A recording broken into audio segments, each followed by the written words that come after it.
खुलुमबाय आं सिबि रानि ब्रह्म आंनि एसबि बड' निउज चेनेलाव नोंथांमोनखौ बरायनाय थाबाय बे चेनेलनि गेजेरजों सानफ्रोमबो सानसेयारि गोनां खौरांफोरखौ फोसावनाय जायो नोंथाङा दासिमबो बे चेनेलखौ साबस्क्राइब खालामनानै लायाखैबा सानफ्रोमबो सानसेयारि खौरांखौ मोननो थाखाय साबस्क्राइब खालामनानै लानो हागोन लोगोसे बेल आइकनखौबो क्लिक खालामनो हागोन जाहाथे खौरां फोसावनाय लोगो लोगोनो नोंथांनाव गिबिसिन खौराङा सौहैयो थुदो बिदिब्ला दिनैनि खौरांखौ जागायजेननोसै रायजोआव जेरैथिंबो दैबाना मा आफां आसाम मा खर'सा आसाम जेरैथिंबो दै खालि दै गहपुर लखिमपुर धेमाजि बेफोराव दैजों लोमसावदों धेमाजियाव दासिम दैबानाजों बुखारजानानै सानै सुबुङा जिउ खोमानो गोनां जाबाय माजुलियावबो दैबाना गंब्रै नखरखौ दैया बुखारलांदों जायजों साबा सुबुङा दासिम गोमानानै दङ बेनि अनगायैबो सामुगुरि डिब्रुगड़ बेफोरावबो दैबाना ओजोंहाय अदालगुरिनि कलाइगावआवबो दैबाना जानायनि थाखाय फरायसालि न' बां लामा सामा गासैबो लोमसावजोबदों बबे लामा बबे बिलो बेखौ जेबो हमदांनो हायाखै दैनि साजोंनो खारनो गोनां जादों गारि मथर आरो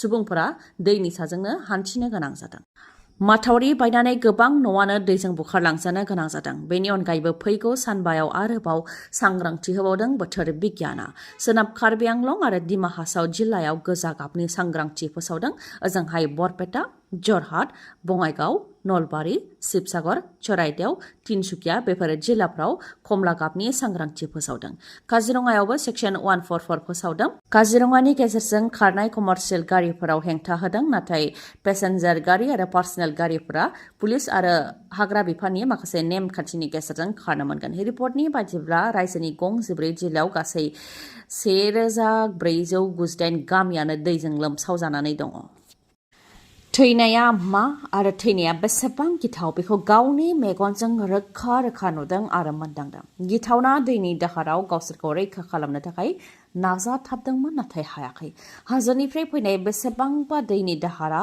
बुखारनानै लांदों नखरसेनिनो साबा सोद्रोमाफोरखौ गिथावना जाथाया केमेरायाव सेबखांजादों महाराष्ट्रनि पुनेयाव थानाय लोनावला ओनसोलाव बुशी बान्दोनि साखाथियाव थानाय दै बाज्रुमाव जादों गिथावना जाथाय दै बाज्रुमाव बेरायनो थांनाय सुबुंफोरा दैजों बुखारलांजानो गोनां जादों केमेरायाव नुनाय बायदिब्ला उन्दै गेदेर आरो हिन्जावसा गासै 7 सोद्रोमाफोरा दै बाज्रुमनि गेजेराव दाहार दैयाव नांथानानै थानो गोनां जादों फोरमायथिनाय बायदिब्ला दैया फुंनि समाव फिसामोन जायनि थाखाय सुबुंफोरा दैयाव ओंखारलांदोंमोन नाथाय दैया हरखाबै देरदों आरो गोबां दाहारजों फैदों जायनि जाहोनाव सुबुंफोरा दैनि गेजेरावनो नांथानानै थानो गोनां जादों दैनि दाहारनिफ्राय रैखा मोननो थाखाय सासेया गुबुन सासेनाव हमथानानै जयैनो गसंथानानै थादोंमोन आरो बोरियाव थानाय सुबुंफोराबो रैखा खालामनो थाखाय जि एसे हायो बिथांमोनखौ नाजादोंमोन नाथाय दैनि दाहारखौ नुनानै दैयाव थांनानै मदद खालामहैनो थाखाय रावबो साहस खालामाखैमोन उनाव हाजोनिफ्राय फैनाय दै दाहारा 7 सुबुंखौबो बुखारलांदों जाय जाथायाव साबाया जिउ खोमानो गोनां जादों जिउ खोमानांनाय साबानि मादाव सासे आइजो आरो 4 उन्दै गथ'साफोर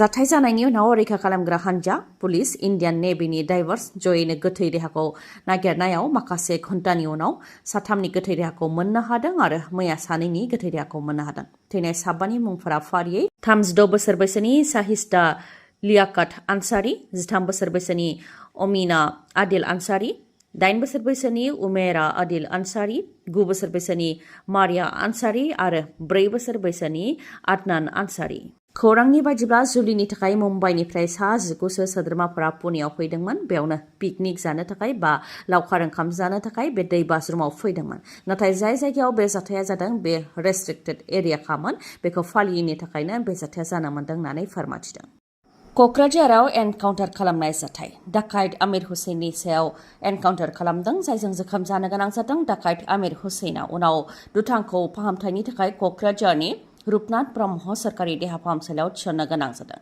फोरमायथिनो गोनांदि थांनाय 25 जुनाव क'क्राझारनि जेडि र'डआव थानाय एक्सिस बेंकनि साखाथियाव एलआइसिनि 34 लाख रांखौ लुथिनाय जाथाय जादोंमोन बे लुथिनाय जाथायावनो लोब्बा थानाय 4 दाखाइतफोरखौ दासिम हमनो हाबाय पुलिसा फोरमायथिनाय बायदिब्ला रां सेख'नो थाखाय मटरसाइकेलजों फैनायनि मादाव आमिर हुसैनाबो सासेमोन बे दायाव 4 दाखाइतफोरखौ हमनो हानायनि अनगायैबो आरोबाव 3 दाखाइतफोरा बे केसाव लोब्बा दंबावो होननानै फोरमायथिदों आरो बे 3आ दा गुबुन रायजोआव खारनानै दं बिसोरखौबो हमनो थाखाय नाजागासिनो दं होननानैबो फोरमायथिबावदों पुलिसा आरो बिसोरनिफ्राय सेख'नाय 21,50,000 रांखौ मोनफिननो हाबाय। आद्रा थानाय रांखौ नागिरनो थाखाय सालाकाथिनि बेदलांमारि साहा बागिसायाव लानानै थांदोंमोन दाखाथिखौ। बे समावनो अखा आरो खोमसिनि खाबु लानानै आमिर हुसैना खारनो नाजादोंमोन होननानै फोरमायथिदों। बेयावनो पुलिसआ आमिर हुसैननि सायाव गुलि गावनो गोनां जादों होननानै फोरमायथिदों। रायजोआव फारसेथिं दैबाना आरो गुबुन फारसेथिं मैदेरनि उदखार। हाग्रानिफ्राय फैनाय मैदेरा सानफ्रोमबो गुबुन गुबुन जायगायाव उदखार खालामफैदों। बे खेबाव गवालपारानि लक्ष्मीपुर बरजरा गामियाव सानै सुबुंखौ मैदेरा बुथारलांदों। बुथारजानाय सानै सुबुंनि मुङा इलाबती राभा आरो गन्ज राभा। गवालपारानि अनगायैबो चिराङावबो मैदेरनि उदखार।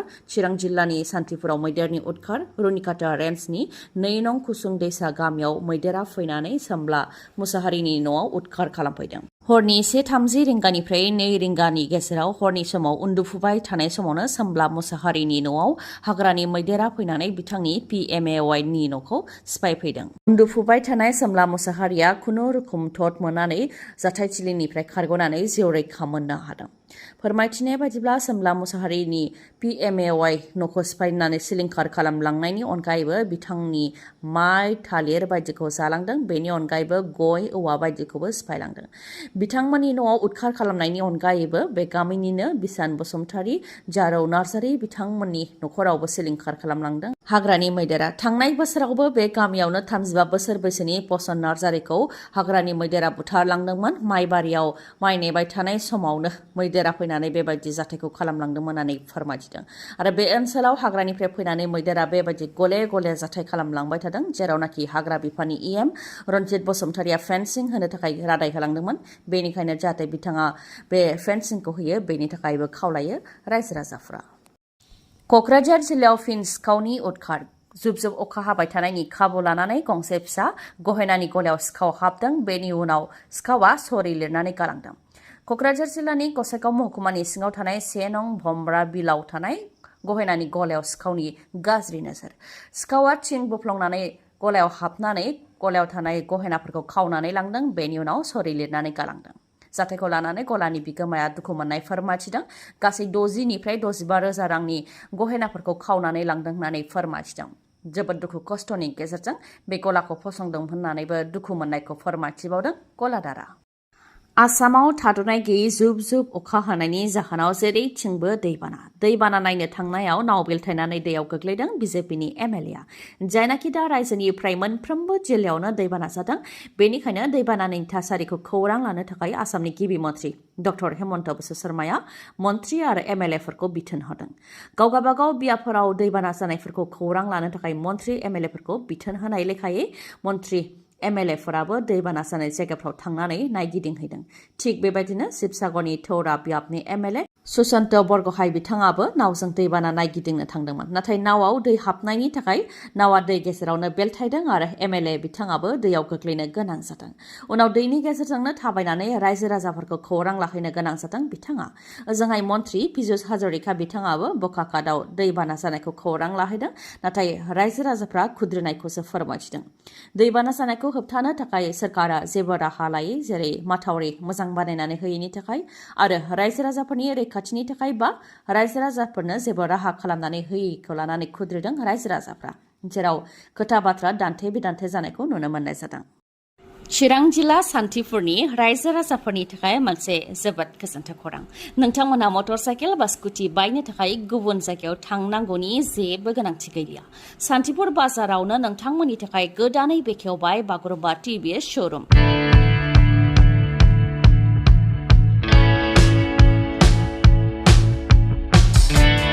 नोंथांमोनहा बे श'रुमनिफ्राय मटर साइकेल बा स्कुटि मोननो हागोन। जायखिजाया कम्पानिनि गोजाम मटर साइकेल बा स्कुटिखौ सोलायनानै गोदान मटर साइकेल बा स्कुटि मोननो हानायनिबो खाबु दं बे बागुरुम्बा श'रुमाव। लोगोसे नोंथांमोनहा बायदि बायदि अफारफोरबो मोननो हागोन। जेरै बेसेन नाङालासे 5 लिटार पेट्रल मोननो हागोन, हेलमेट मोननो हागोन आरो सिट कभार मोननो हागोन। बेनि अनगायैबो नोंथांमोनहा खम रां होग्रोनानैनो मटर साइकेल बा स्कुटिखौ मोननो हागोन। बेनिफ्राय साबसिन आरो मा खाबु थानो हागौ? सान्थिपुराव थानाय बागुरुम्बा TVS श'रुमाव नोंथांमोनहा गोख्रैनो थांदो आरो गावनि लुबैनाय स्कुटि बा मटर साइकेलखौ नोंथांमोनहा बायनानै लाबोदो। बागुरुम्बा TVS श'रुमनि सोमोन्दै नोंथांमोनहा माबाफोर मिथिबावनोबा 7099953599 बे नाम्बाराव खौरां लाहरनो हागोन। गोजोन्थों। खौरांखौ जोबजासे खोनासंनायनि थाखाय गोजोननाय थाबाय गाबोननि सानाव फिन गोदान खौरांजों लोगो मोनफिनगोन दिनैनि थाखाय गोजोन्थों